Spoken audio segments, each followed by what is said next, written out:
But this transmucosal GBR with smart filter or reservoir membrane should be considered only in type 2 socket.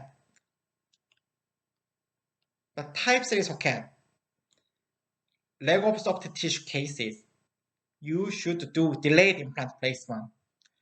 Because of lack of soft tissue, there must be a membrane exposure during healing period after GBR. So don't do anything, just extraction and just remove the granulation tissue. Just remove infection source and then wait 3 to 4 months to get complete soft tissue healing and then do implant placement or GBR. So some situation we can consider the socket preservation here, especially in type 2 socket. In anterior area, we can consider this socket preservation in type 1 socket under the pantic area to maintain the extraction socket volume. Under the pantic area, we can consider this socket preservation in type 1 socket, but in the molar area, no need to perform socket preservation in type 1 socket. Only type 2 or sometimes some situation type 3, you can consider this socket preservation for future implant placement. Here, if you have this patient, what's your treatment option? In this situation, we cannot place implant because of limited residual bone height to the mandibular canal. In other words, there was no bone to place implant because of severe inflammation. So extraction was done. 3 months later, you can see some bone formation inside the extraction socket. 6 months later,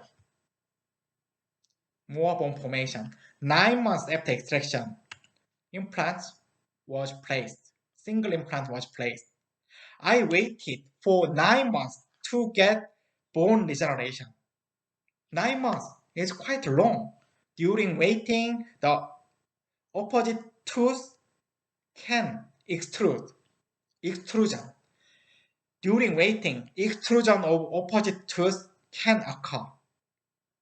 So some situation we should grind the opposite tooth and we should do endodontic treatment to secure the vertical dimension. So, and also we should consider one more thing, erratic healing. Erratic healing is unexpected and irregular healing pattern after extraction. This is a definition of erratic. Erratic means unregular, unexpected. So unexpected extraction socket healing can occur. This is not common, not uncommon sequelae. This is quite common. So this is a research about erratic healing and impeding factors of extraction socket. And as a result, maxillary incisor canine site showed the lowest, only 0.47% incidence rate, whereas mandibular molar site, the highest occurrence, 5.41%. And also, we should remember this one. Erratic healing was more likely to occur in subject older than 60 years old, old patient, subject with hypertension medication, and in molar site, and following single tooth extraction. This is a risk factors. Let's summarize the risk factor. Old patient, older than 60 years old, subjects with hypertension, and in molar area, lower molar site has the highest occurrence, and single tooth extraction case. We can experience this kind of erratic healing. Here, let's see. As shown in this CBCT, there was no bone regeneration after extraction. After 6 to 9 months after extraction, the waiting period was around 6 to 9 months. As shown in this case, this third CBCT CT scan, there was intact labial bone, buccal bone, and lingual bone, but there was no bone regeneration inside the extraction socket.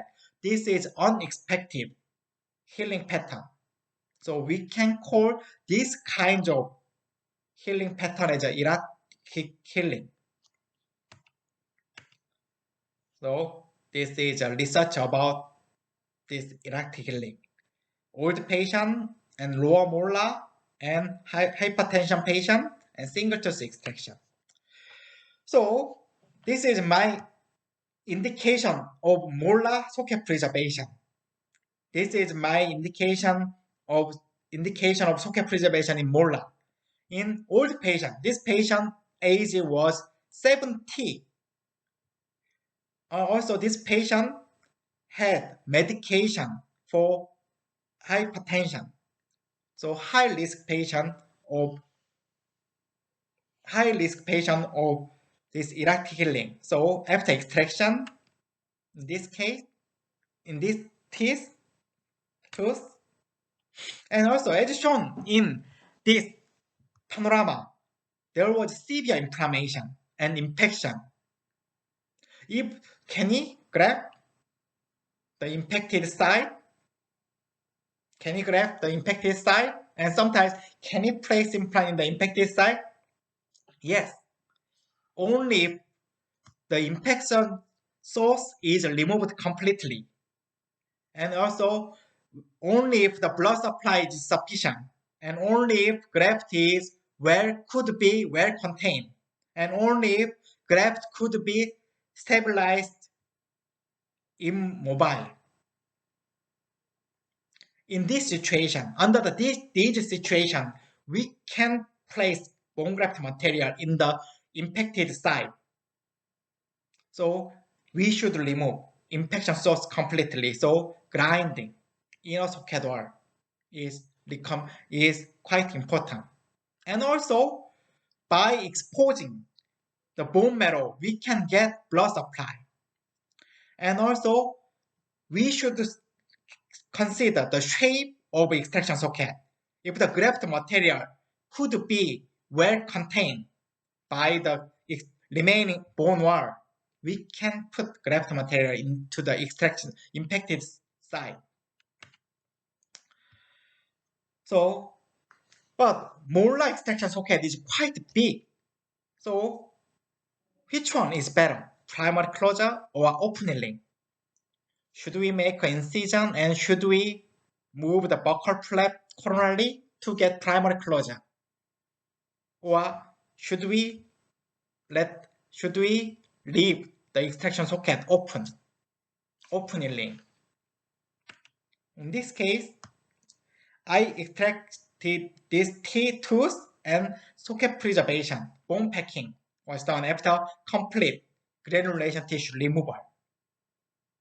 So what's your main concern after watching this panorama? How to manage this soft tissue? Here, I packed the bone tightly to get immobilization. But 1 week later, I could get this kind of successful epithelial tissue regeneration over the bone graft material.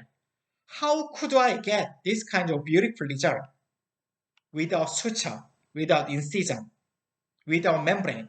I didn't use membrane. How could I get this beautiful healing? By using collagen matrix graft material, as I introduced in the last session. In terms of soft tissue healing, collagen matrix graft material can be helpful because collagen will absorb the blood, hold the blood.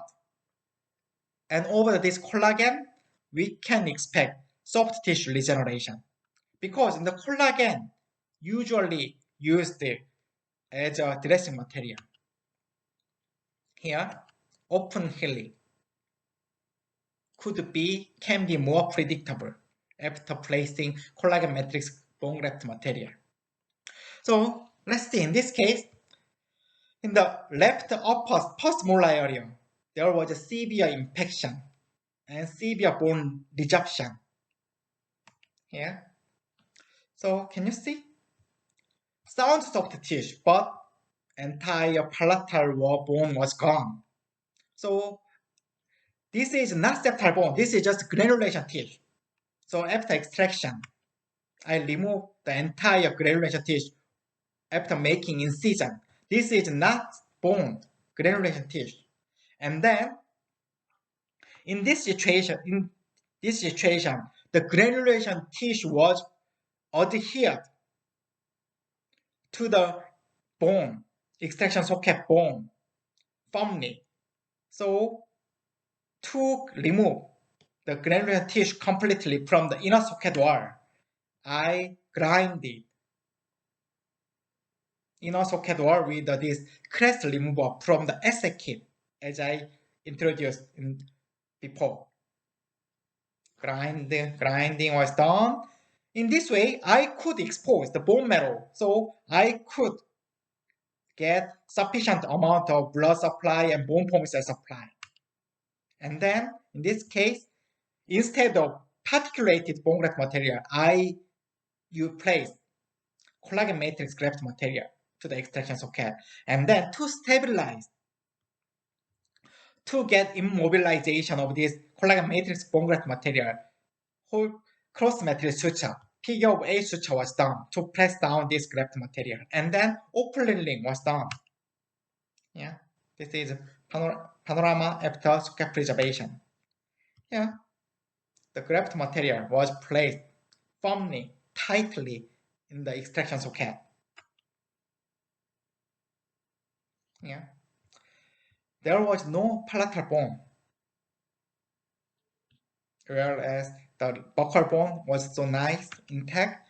And 2 weeks later, until 2 weeks after socket preservation, I could see some bone graft material, but 4 weeks later and 8 weeks later, there was successful soft tissue regeneration over the exposed bone graft material. 3 months later, the bone was regenerated very well. Even though there was some resorption, the collagen will be resolved as time goes by. So collagen matrix bone graft material, genogenic bone graft material, collagen matrix genogenic bone graft material will get somewhat resorption. 4 months after socket preservation, I opened the flap to place implant. So to check the quality of newly formed bone inside the extraction socket, I removed the bone core with a trephine bar, and then I placed implant like this. The initial stability of implant was not so bad, so I could connect healing abutment to the implant. Here, this is a CBCT after implant placement. Crestal approach size lifting was done, and then you can see newly regenerated labial palatal bone here. And this is a histologic evaluation of newly formed bone inside the extraction socket. So you can see the successful bone regeneration here with blood vessel.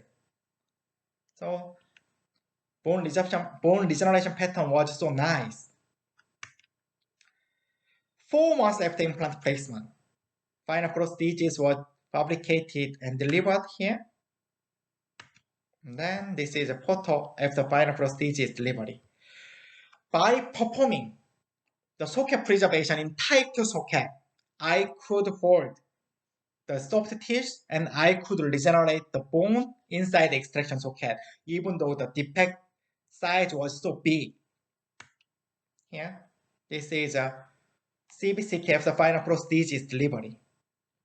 The quality of newly formed bone was so nice, and also you can see the palatal bone, newly formed palatal bone here.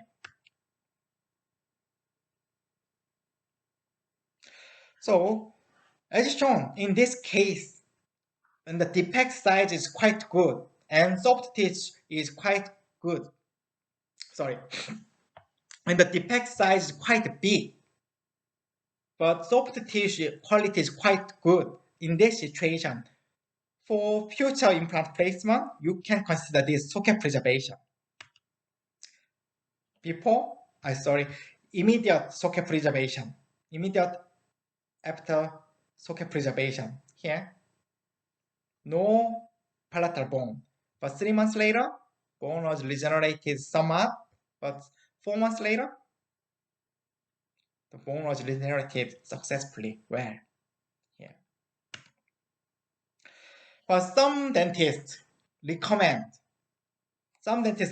open membrane technique to overcome lack of soft tissue.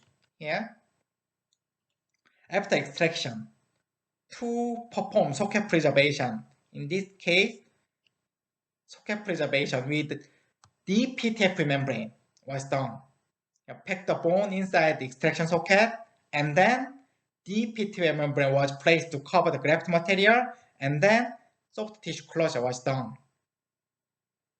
As I said, the pore size of this DPTF membrane is less than 0.3 micrometer, smaller than oral bacteria size.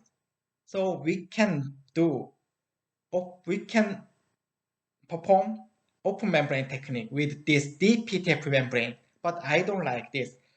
Why? As I said before, the margin of this DPTF membrane is exposed. Between the margin of membrane and the gingiva, there will be a gap. So through this gap, the bacteria will migrate. And also, I don't like this kind of healing pattern. Here, let's see. In this case, I use collagen membrane for open healing instead of DPTF membrane, especially in case of socket preservation. I prefer collagen matrix graft material or collagen membrane. For the GBR, I don't like open membrane technique with collagen membrane. But only for socket preservation, we can consider this open membrane technique with collagen membrane. Some dentists recommend this open membrane technique with non-resorptive membrane with DPTF membrane. But what's the main difference? After placing collagen membrane or collagen matrix graft material, soft tissue regeneration will occur over the collagen membrane or collagen matrix graft material. But after placing this DPTF membrane, soft tissue regeneration or soft tissue healing will occur underneath this DPTF membrane. So in both cases, I perform no open membrane technique, but in right side, left side with collagen membrane, right side DPTF membrane. Here, this is a soft tissue healing. Which one do you want? I don't want this kind of soft tissue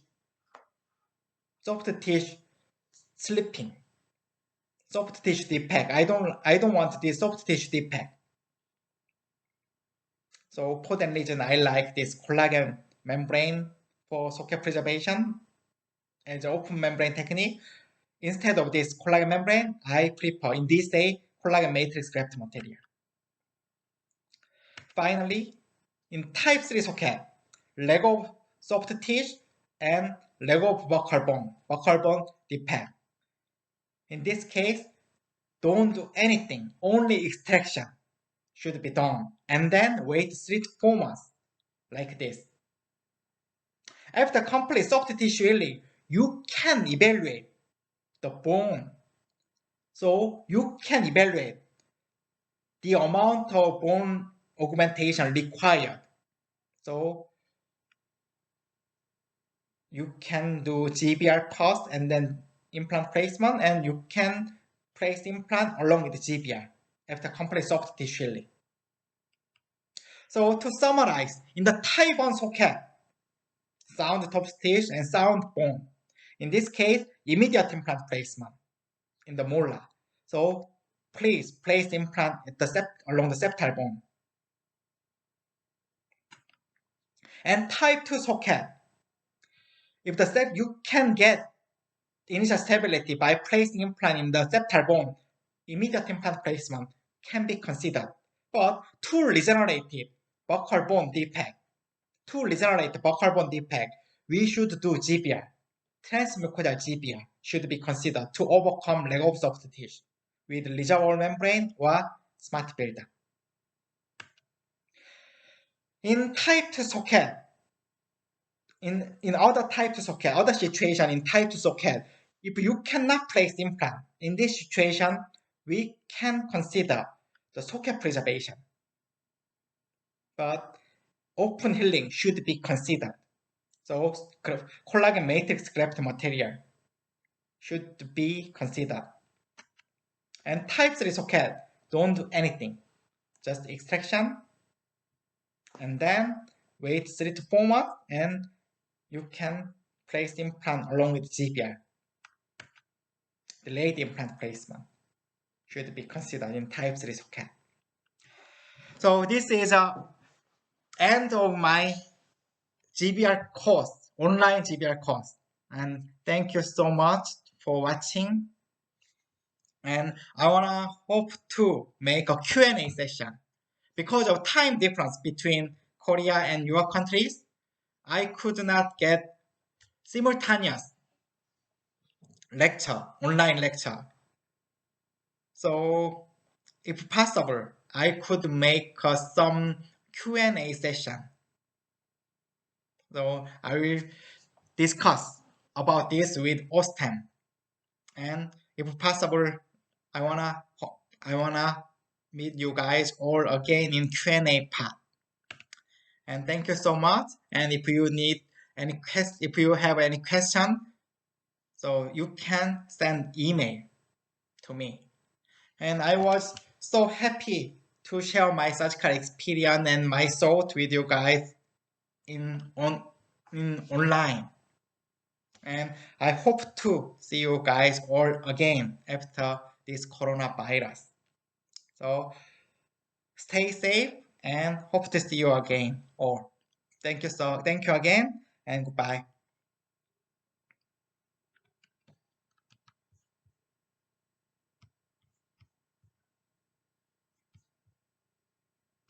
Hello everyone, I'm Dr. Yongjin Kim from Korea, and nice to meet you. So during last 8 sessions, we talked about how to maximize the success rate of conventional and some modification of GBR. From now on, let's talk about treatment pro after extraction. Today, we will be talking about how to manage the extraction socket, especially in the anterior region.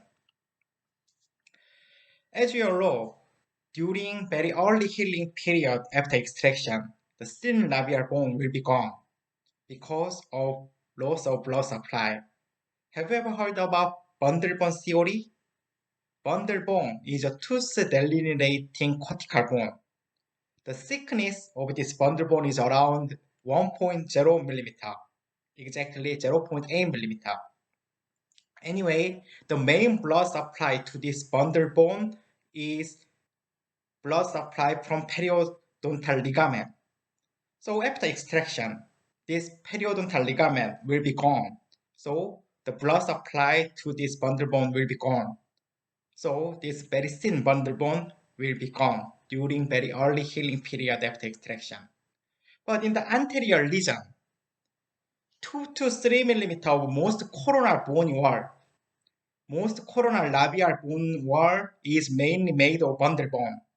So after bone resorption, the coronal portion of labial bone, around 2 to 3 millimeter, will be gone. So let's see. Anterior extraction socket. Upper anterior extraction socket. Labial bone is quite thin. So 2 to 3 millimeter of most coronal labial bone wall is mainly made of bundle bone. So this bone will be gone after extraction. Let's see the CBCT. Here, on the labial side, the bone, coronal portion of labial bone is quite thin. But how about palatal side? Yeah, in the palatal side, there is bundle bone, but outer cortical bone is quite thick, as shown in this slide. Palatal side, outer cortical bone is quite thick. So even though the inner bundle bone will be gone, outer palatal cortical bone can maintain the vertical bone level. So palatal bone can be maintained, only labial bone will be gone. So we should remember this to decide the timing of implant placement, or to manage the anterior extraction socket. Labial part will be gone. So let's talk about treatment flow after extraction. So I always decide my treatment flow based on this socket classification. I always use this simplified socket classification introduced by Nicholas Elian. Type 1, Type 2, Type 3. Let's talk about each.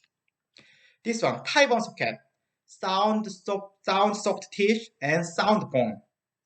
The facial soft tissue and buccal plate of bone are at the normal level, no recession. This is a Type 1 socket. Let's see, this is a clinical case of Type 1 extraction socket. No gingival recession in number 2-1. Left upper central incisor. In the CBCT, we can check the sound labial bone level without any resorption. This is a Type 1 socket. How about Type 2 socket? Facial soft tissue is present, but buccal plate is partially gone, partially missing following extraction of the tooth.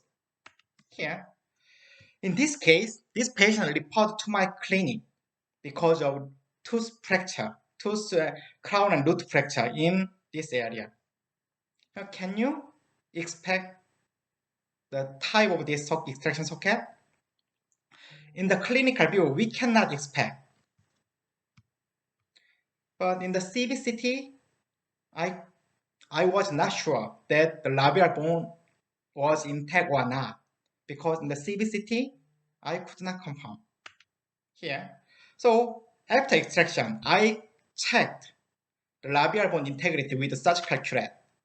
But during checking, the labial bone was gone, so there was some penetration. So I opened the flap to confirm the labial bone missing. So you can see this kind of pre-existing labial bone defect. So this extraction socket could be classified as type 2. As shown on in this case, type 2 socket could be misdiagnosed as a type 1 socket sometime. So you should take a CBCT, and finally you should check the labial bone integrity after extraction. You should do clinical evaluation. Yeah. Let's move on. Type 3 socket. Facial soft tissue and buccal plate of bone are both markedly reduced. This is a type 3 socket. Here, can you see? This is a type 3 extraction socket. After this canine extraction, we will have type 3 extraction socket because of pre-existing buccal bone defect and buccal labial gingival recession. Because the soft tissue always follow the underlying bone. So if the bone will be gone, if soft tissue recession means bone recession. Here, after flap elevation, I could confirm the severe labial bone recession. So this is a type 3 socket. Very easy to find out. So let's talk about timing of implant placement. Immediate implant placement. If you can place, if implant could be placed at the day of extraction, we can call that implant placement as immediate implant placement. When the implant is placed after soft tissue healing, about 4 to 8 weeks after extraction, we can call that implant placement as early implant placement. If the implant is placed after bone healing, at least 3 months after extraction, we can call that implant placement as a delayed implant placement. This is my classification: immediate, early, delayed. But Dr. Hemele introduced the new classification, Type 1. Type 1 implant placement is the same as immediate implant placement. Type 2 is early implant placement, after complete soft tissue healing. Dr. Hemele subclassified delayed implant placement. Type 3 implant placement is implant placement after partial bone healing, about 3 to 4 months after extraction. If the implant is placed after complete bone healing, at least 4 months after extraction, that implant placement is type 4. But I usually use this: immediate, early, delayed implant placement. Now, this is my treatment flow after extraction. Right after extraction, we should check the bone defect. If there is no bone defect, then means type 1 socket. But if there is bone defect, we should check soft tissue quality. Sound soft tissue is type 2 socket. The lack of soft tissue or recession of soft tissue is a type 3 socket. So no bone defect, type 1 socket. In this type 1 socket, immediate implant placement is best indication. Should be a first choice. Or sometimes socket preservation could be considered. But if there is some bone defect, we should check the soft tissue quality, as I said. So some situation we can do immediate implant placement along with GBR. But some situation we should do delayed implant placement after complete soft tissue healing. So first, let's talk about immediate implant placement. This immediate implant placement is the main topic of today's session. Yeah, this is the definition of immediate implant placement. If implant is placed at the same day of extraction, this is immediate implant placement. So by placing implant right after extraction, we can get some advantage. We can reduce the number of visits in the dental office. We can reduce overall treatment period. And also, we can preserve the bone at the site of implantation. But to preserve the bone, we should do something more. Implant cannot hold the bone. I will be talking about this in detail later. As I said, during very early healing period after extraction, this thin labial bone, 2 to 3 millimeter of coronal labial bone will be gone, right? Because this coronal portion of labial bone is mainly made of bundle bone. After extraction, the blood supply will be gone, so bundle bone will be gone. So you will have this kind of labial bone recession. So let's talk about this immediate implant placement. We can put our implant at the inside the bone.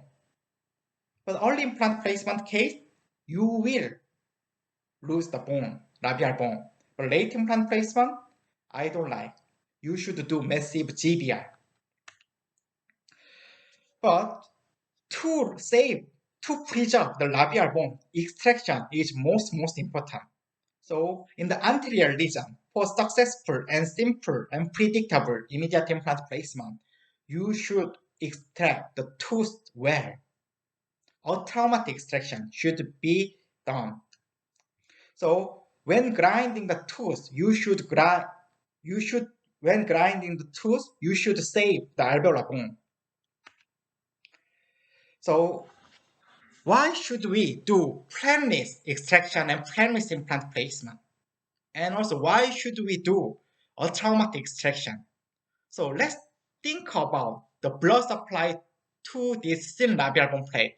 The main blood supply is periosteum.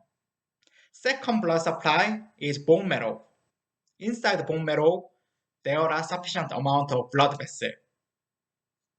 So through the perfusion from the bone marrow, this labial bone plate can maintain the blood supply. The third blood supply is a very minor blood supply, is a periodontal ligament. So after extraction, we cannot hold the blood supply from the periodontal ligament.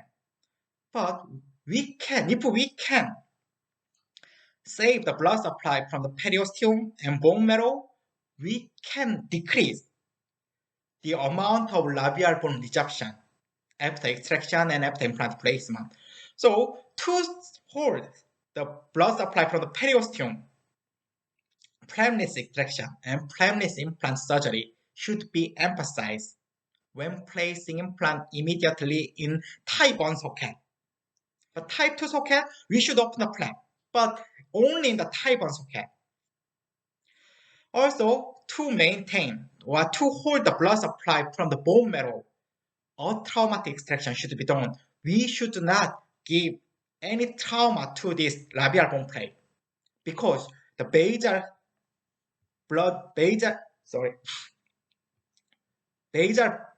blood supply is located at the base of alveolar bone, main blood supply here. So Atraumatic extraction with a special instrument. This is a periotom.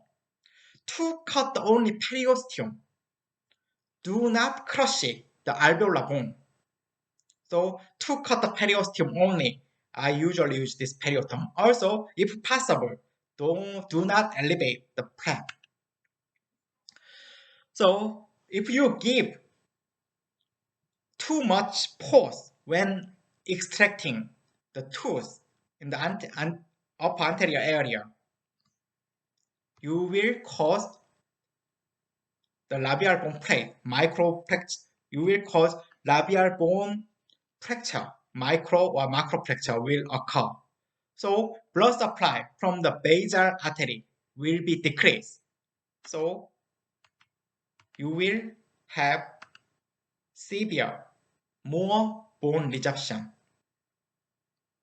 severe alveolar ridge atrophy. So Atraumatic extraction is most important factor for successful and simple immediate implant placement. So I will show you my extraction technique.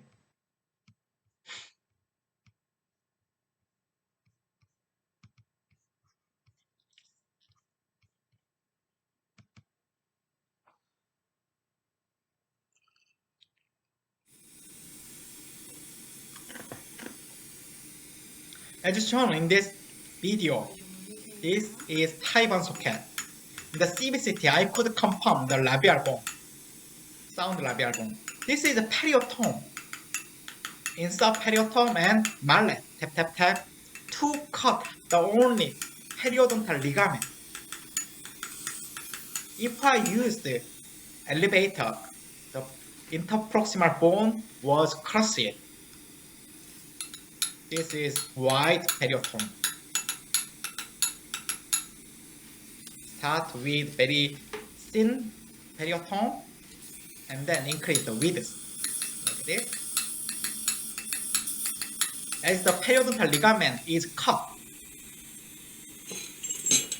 this rootless became mobile and I could remove easily.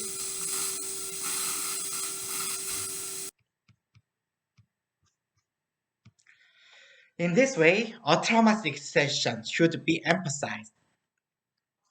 After extraction, we should place implant.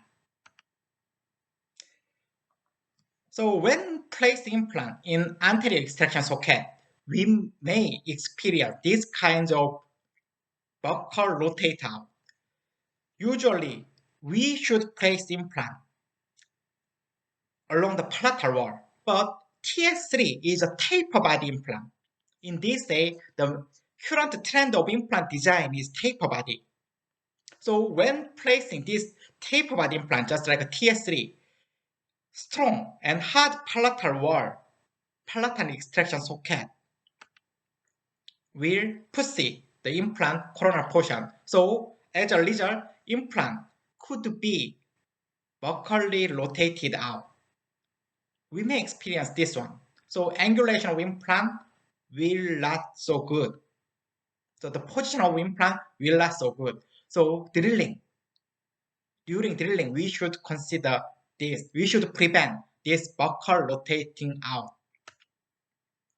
So we should place implant in the palatal side to get initial stability, to get sufficient initial stability, and also to get ideal prosthesis.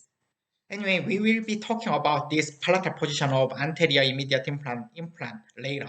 Anyway, so usually with the lens drill, we should make an indentation along the palatal wall of extraction socket, not root apex. Don't make initial drilling point at the apex. And then with the O-stem side cutting drill, instead of this lens drill, we can use the O-stem side cutting drill. O-stem side cutting drill has very sharp apex, just like a lens drill. So in this case, if you can use this new side cutting drill from O-stem, you don't need to use this lens drill. With this new side cutting drill, you can cut palatal wall. You can cut the palatal wall apically, and you can grind the palatal wall laterally.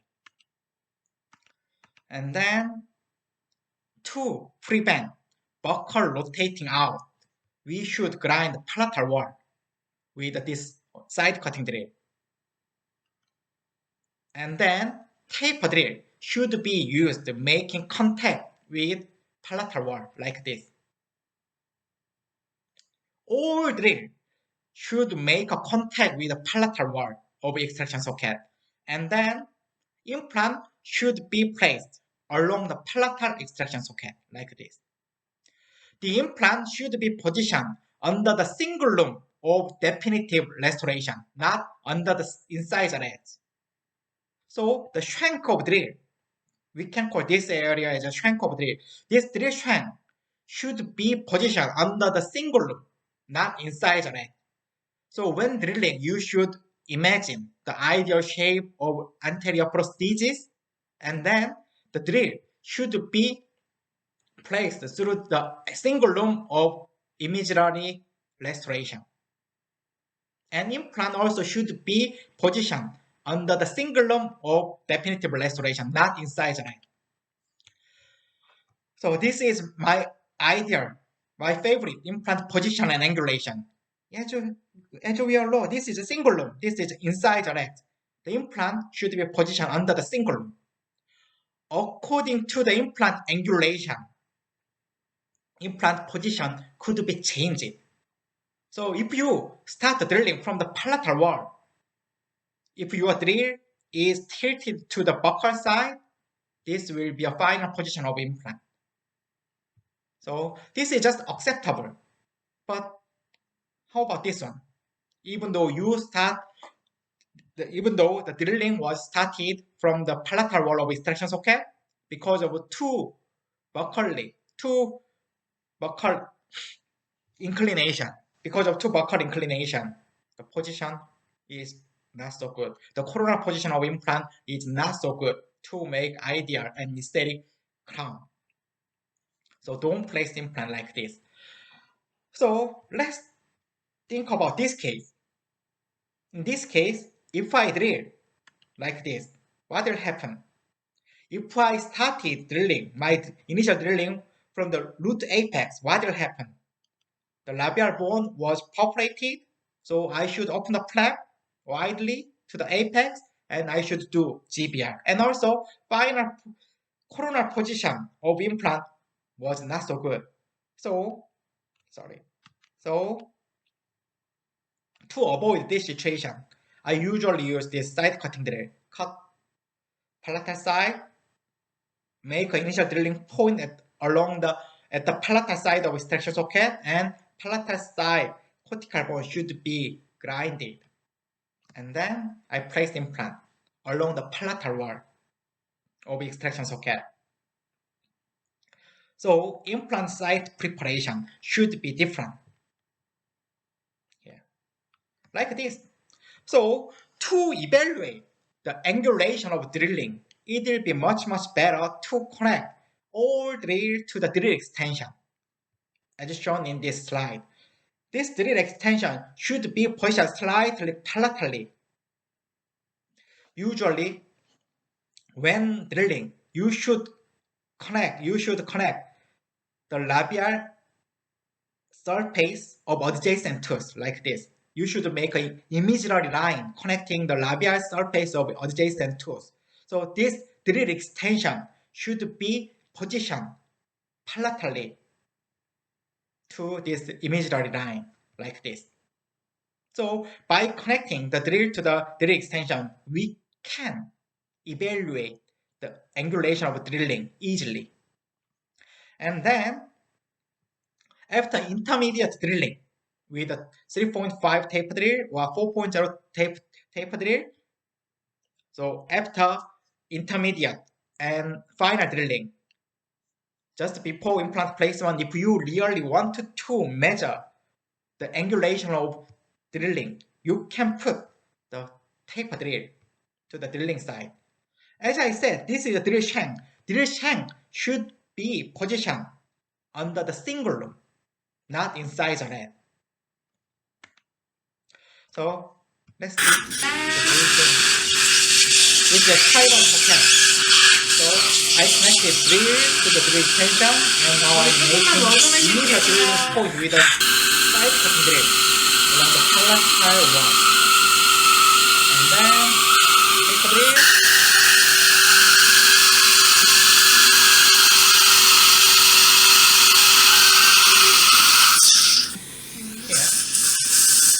Made a drilling hole like this along the palatal wall, and now I'm placing implant. 임플란트 식립하시고 계십니다.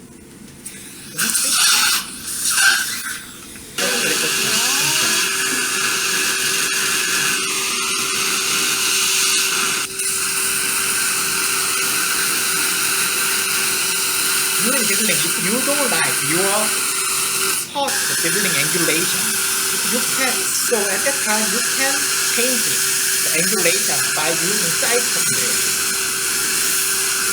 And final drilling was done.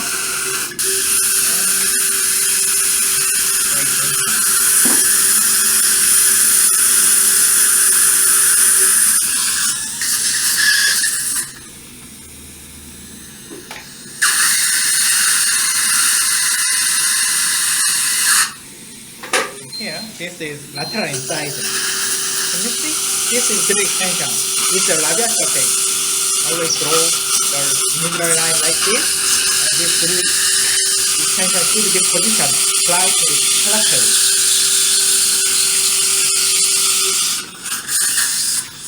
When place implant along the palatal wall of extraction socket, this is my drilling technique in the maxillary anterior extraction socket. So please place implant like this. Do your best to make sufficient gap between inner extraction labial wall and implant like this. So after implant placement like this, after palatal implant placement, we should make a gap. We should have a gap. But how should we manage this gap? When managing this gap after immediate implant placement, we usually refer to this jumping distance introduced by Dr. Botticelli in 2003. Jumping distance is this one. Jumping distance is a maximum gap distance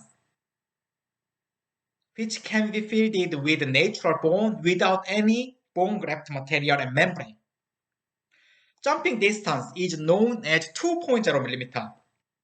So the gap is less than 2 mm. This gap will be filled with bone without any grafting. But when the gap is greater than 2.0 mm, this gap should be filled with the bone graft material to get complete bone healing. So let's see. If the gap is less than 2.0 mm, there will be a blood clot formation. And then this blood clot will be changed to the bone. Just like a jumping will occur. Bone cell jumping will occur. So the maximum gap distance which the bone cell can jump is 2.0 millimeter. So if the gap is less than 2.0 millimeter, bone cell cannot jump. So we should pack the bone. But in real clinical situation, in upper anterior area, we should consider one more thing. What? Labial bone thickness. So usually in the upper anterior area, the labial bone is quite thin. In the Asian patient, most of Asian patient has very, very thin gingiva. But how about your country? In the Russia and Ukraine, I don't know exactly. But in the female patient, the labial bone will be thin, like this. Sometimes pre-existing labial bone defect. Here. As I said, this very thin labial bone will be gone during very early healing period after extraction because of blood supply, loss of blood supply. So I wanna remind you guys all of this bundle bone theory. This is very, very important. Less than 1.0 millimeter labial bone will be gone. So how can you prevent this labial bone loss? Or can you prevent this labial bone loss? Actually impossible. But fortunately, by placing graft material inside the gap, we can preserve the labial tissue thickness around the implant. Let's talk about this one. So previously, about 10 to 15 years ago, many dentists strongly believed that immediate implant placement can hold the labial bone. So when I was a training doctor, my professor placed wide diameter implant in anterior extraction socket, 5.0 Brennemark implant or 5.5. Implant diameter was same as root diameter. At that time, many dentists strongly believed that immediate implant placement can preserve the bone. But this is recent research about clinical and aesthetic outcome of implant, reported by Stephen Chen. Okay. Interestingly, immediate implant placement does not prevent vertical and horizontal bone resorption after extraction. Implant cannot hold the bone, but bone augmentation may reduce the horizontal bone resorption. I think this bone augmentation cannot reduce the horizontal resorption, but bone augmentation procedure, bone grafting procedure can compensate the horizontal labial bone resorption, but not vertical resorption. So we should remember these two factors. Immediate implant placement do not hold the bone. Bone augmentation can compensate horizontal bone resorption. Let's talk about this. So let's say in this case, I extracted lower second premolar. This is not anterior extraction socket, but as shown in this photo, very thin gingiva, very thin buccal bone.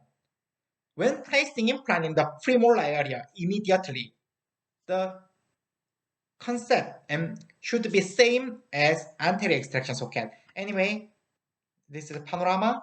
Let's see the CBCT. Very, very thin buccal bone. But how about lingual? Quite thick.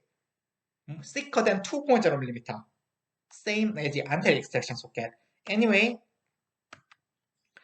to perform a traumatic extraction, I used this piezoelectric surgical tip for extraction to cut the periodontal ligament. And then I removed the root rest. A traumatic extraction was done. And then I could check the labial bone integrity. Labial bone was so sound. Buccal bone was so sound. So I placed implant along the lingual wall and healing abutment was connected. Here, can you see? By performing a traumatic extraction, I could save this buccal bone and I placed implant lingually. Here, but 3 months later, what will happen? Even though implant was placed right after extraction, this thin labial buccal bone could not be preserved, could not be maintained. Here, 3 months later, can you see? Labial bone resorption was occurred. Here. So let's compare immediate post-operative CBCT and 3 months after extraction. Immediate implant does not prevent vertical and horizontal bone resorption. So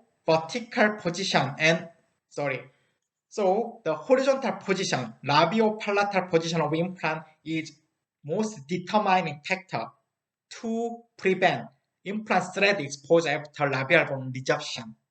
And also, vertical position should be considered.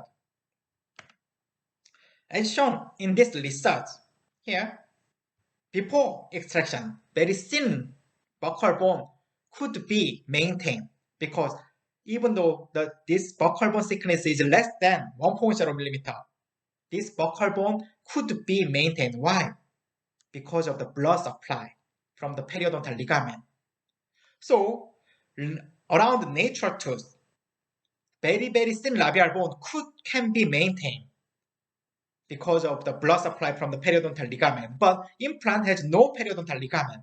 So based on that point, that fact, implant requires at least 1.5 mm buccal bone thickness, as Dr. Yuli Grunda said.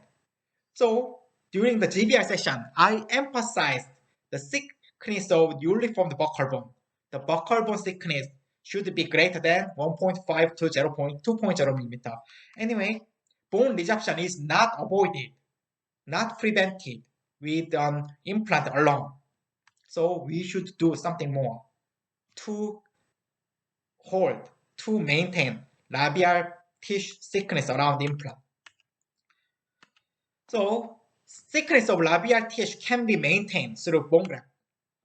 Here, even though the implant was placed in the ideal horizontal position, what will happen if you didn't pack the bone? Here, sometimes very thin labial bone will be formed around the implant after thin labial bone resorption. But some situation, implant thread would be exposed after thin labial bone resorption according to the position of implant. Here. In this case, in the immediate implant placement was done without any bone grafting. So what will happen after thin labial bone resorption?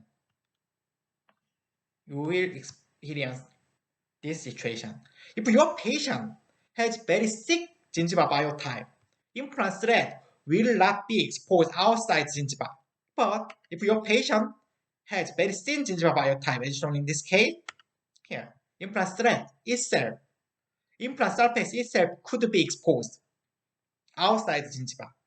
So it's a complication. Here, I placed implant in lower canine immediately right after extraction. At that time, when placing implant, I made a big mistake. I didn't manage the gap because at that time, I thought that the labial bone is quite thick enough. So I skipped the bone grafting because I thought that labial bone thickness is quite enough to skip the bone grafting. But that was wrong. So implant thread was exposed after labial bone resorption. So once the rough surface implant is exposed, there will be a high risk of soft tissue irritation, susceptibility to peri-implantitis will be high when the rough surface implant is exposed.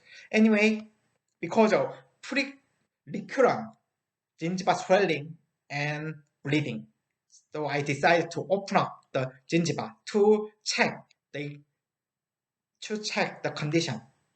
So as shown in this case, because of rough surface of implant was exposed, peri-implantitis occurred, and severe bone resorption was occurred. So GBR was done. And then in the anterior area, excentric complication will occur easily. So we should manage the gap properly. So internal bone grafting is my favorite method. If we can place implant palatally enough, and also if we can pack the bone inside the extraction gap enough, we can regenerate labial bone around implant, even though the thin labial bone will be gone. Here, after thin labial bone resorption, this bone graft material can make new labial bone. So, to make a thick labial bone, the thickness of this bone graft material is most determining factor. If we can pack the bone with sufficient amount, we can make a thin labial bone. But the thickness of bone graft material is not enough. What will happen? Very thin labial bone will be formed, so the longevity or prognosis of this implant will be decreased. So ideally, in theory, this is ideal. In theory, this is ideal method to make very, very thick and ideal thick labial bone with ideal contour. This is an ideal method in theory. Pack the bone inside the extraction socket and outside the socket. But what's the main problem in real clinical situation? Lack of soft tissue. We should consider soft tissue. We can pack the bone, but we cannot close the flap because of lack of soft tissue. But if you can close the flap successfully, if you can get primary closure well, you can get thick labial bone. But this is unpractical. So to simplify the gap management after immediate implant placement, place implant palatally enough. Implant collar should be apart more than 2 mm from the inner socket wall of the extracted tooth. Here, like this. From the inner socket wall, inner labial socket wall to the implant, this distance should be greater than 2.0 mm. In this way, we can pack the bone with sufficient amount. And the thickness of bone graft material will be greater than 2.0 mm. This is my method.